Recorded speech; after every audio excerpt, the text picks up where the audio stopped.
Olá, companheirada. Estamos iniciando mais uma análise semanal de conjuntura. Essa semana trazemos o tema do Novembro Negro, um tema especial para a gente poder dialogar sobre a questão do racismo e sua relação atual aí com a crise capitalista. E a gente inicia já colocando que Novembro Negro deveriam ser todos os meses do ano, pois todos os dias é dia de falar sobre o racismo e sobre como a população negra é afetada diretamente por essas mazelas do modo de produção capitalista. Recentemente, nós vimos vários levantes na América Latina e nas análises de conjuntura já é um consenso de que a crise estrutural do capital vem provocando uma retomada do imperialismo, das ações do neoliberalismo em várias partes do globo. E na América Latina e Caribe, as manifestações vêm mostrando justamente isso, uma reação dos povos contra as garras do império. A gente viu isso desde o início do ano, estamos vendo no Haiti, também vimos no Equador, no Chile, aonde isso vem sendo levado aí, as últimas consequências com mobilizações grandiosas da juventude, sobretudo, e também culminou isso agora com o golpe sofrido com o povo boliviano na Bolívia. Então, esse golpe também vem mostrando essa reação imperialista no continente, via de regra, para retomar a apropriação das riquezas naturais, sobretudo mineral, e aumentar o grau de exploração dos trabalhadores no continente.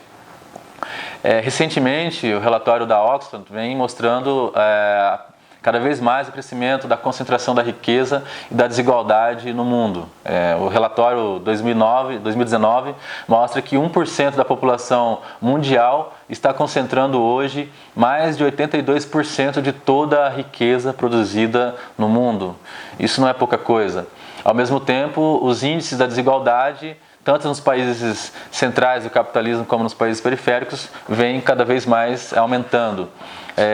E essa riqueza concentrada, ela pertence a uma classe, a uma definição de gênero e a uma raça, um grupo étnico específico.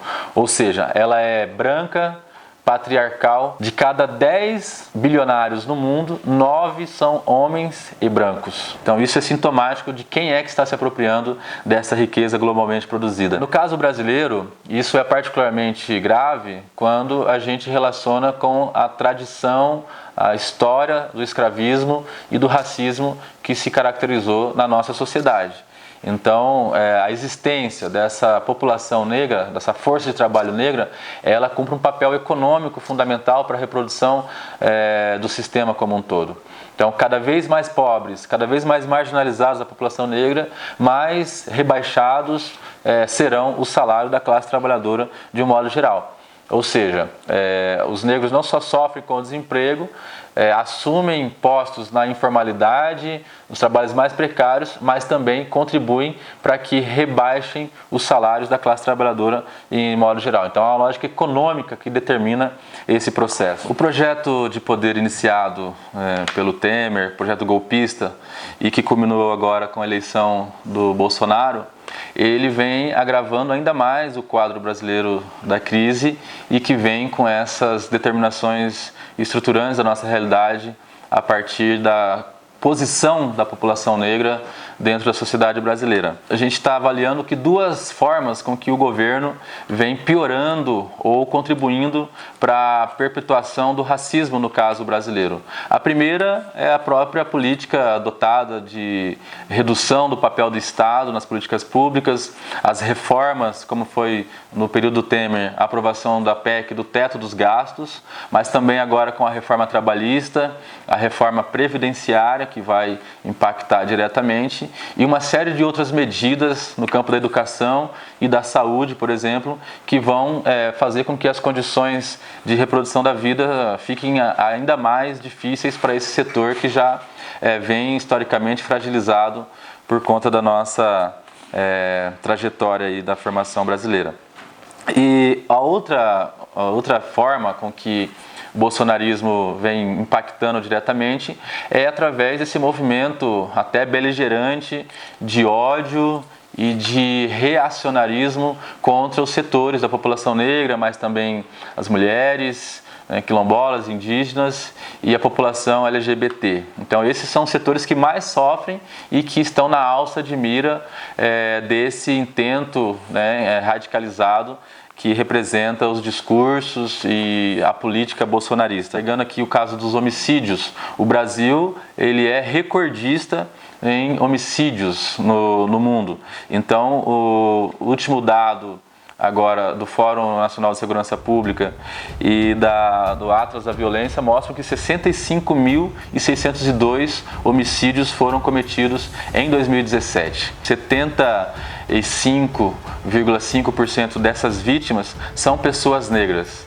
E dessas mortes, 72% delas foram cometidas por armas de fogo. 35% são de jovens que morrem, jovens de 15 a 29 anos, que são aí vitimados por esses homicídios. Esse dado ele é revelador de que, né, nós estamos vivendo um cenário de guerra civil. Os dados brasileiros eles são maiores do que países que inclusive vivem há anos com guerra declarada. No caso das mulheres, em 2017 foram próximo de 5.000 mortes. Dá mais ou menos aí 13 mortes de mulheres por dia e 66% dessas vítimas foram mulheres negras. Então, essa taxa de homicídios, ela também tem uma variante histórica. De 2007 a 2017, no período de 10 anos, há um crescimento em cerca de 30% das mulheres negras como vítimas desses homicídios, enquanto 3% aumentou em relação às mulheres brancas. Há que se destacar que desse dado dos homicídios contra as mulheres, aumentou também nesse período o número de mulheres que são assassinadas dentro do ambiente doméstico e por armas de fogo. Então, nesse período, 17% de crescimento em relação a esses homicídios domésticos e 30% por armas de fogo, cometidos por armas de fogo. Outro dado bastante sintomático é a política de encarceramento, aonde também é a política pública mais conhecida para a população negra. O Brasil ele é o terceiro maior país do mundo em termos de encarceramento. Só perde para os Estados Unidos, que passa de 2 milhões de presos, para a China, pouco mais de 1 milhão, e o Brasil com 726.712 presos. Isso é um dado de junho de 2016. Então, desses 726 mil, 65% dessa população carcerária são negros e a maior parte jovens. No período das eleições no Rio de Janeiro, o então candidato Wilson Witzel, que hoje é o governo do estado, ele chegou a cogitar criação de navios-prisões, então uma espécie de navios que ficariam em alto mar para receber novos presos do estado do Rio de Janeiro. Ou seja, a lógica dele é, já que não está cabendo nos presídios superlotados do continente, da terra, então vamos criar navios em alto mar, remontando então a história dos navios negreiros. É uma verdadeira política de terror que vem sendo cometida. E o Rio de Janeiro, ele também nos mostra vários exemplos com os assassinatos que vemos todo dia acontecendo, sobretudo nesse ano. Os dados de homicídios de crianças vêm crescendo sintomaticamente, né? São mais de 10 crianças já somente nesse ano que foram assassinados. O caso mais emblemático da menina Ágata, vitimada por um tiro nas costas dentro de uma Kombi quando estava com a sua família chegando em casa.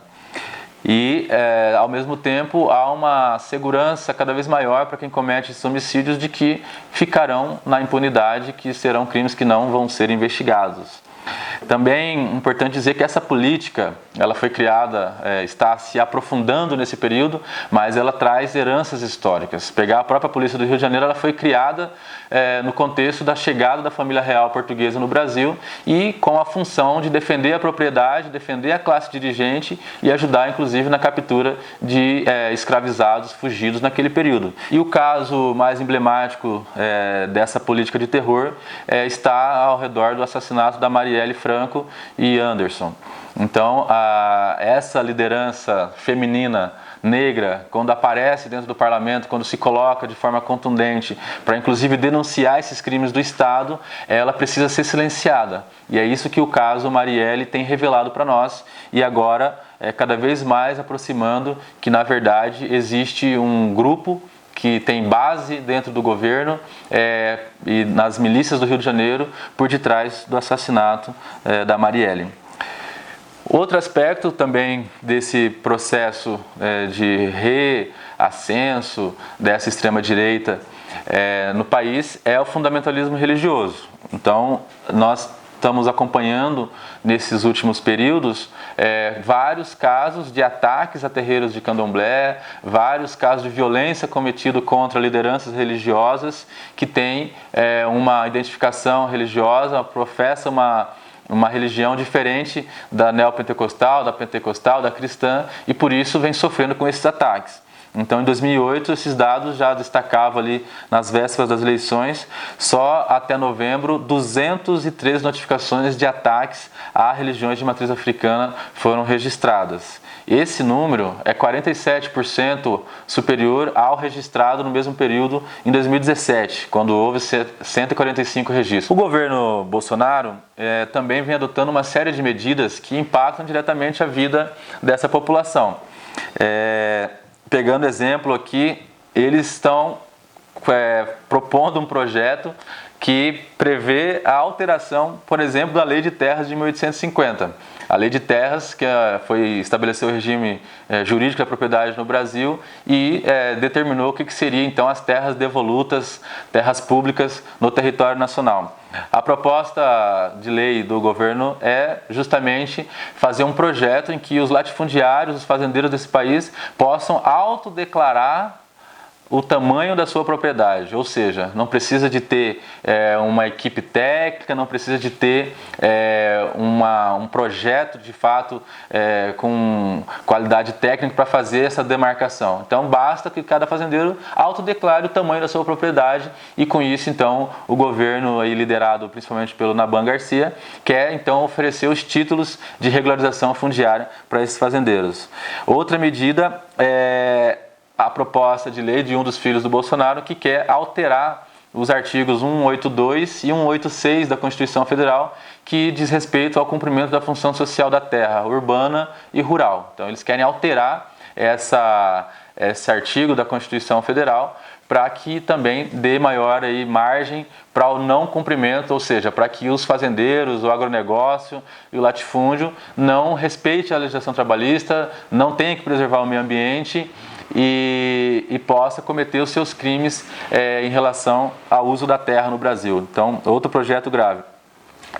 A outra política é a do demarcação zero, ou seja, nesse período, já no período de campanha e agora a gente vê que não há nenhum hectare de terras quilombolas ou mesmo indígenas demarcadas nesse governo. Pelo contrário, há um sucateamento geral do INCRA, da FUNAI, dos órgãos que deveriam cumprir esse papel. E para lembrar da política de reforma agrária, na verdade há uma contra-reforma agrária sendo feita e agora impulsionada por esses órgãos do governo. Então, o que nós temos visto é um cenário cada vez mais forte de despejos e de desassentamentos, ou seja, assentamentos já consolidados, assentamentos que as famílias já vivem, estão ameaçados de serem despejados. Então, essa é a política que esse governo vem adotando em relação à terra no Brasil. O projeto gravíssimo que está na ordem do dia das denúncias, tanto do movimento negro,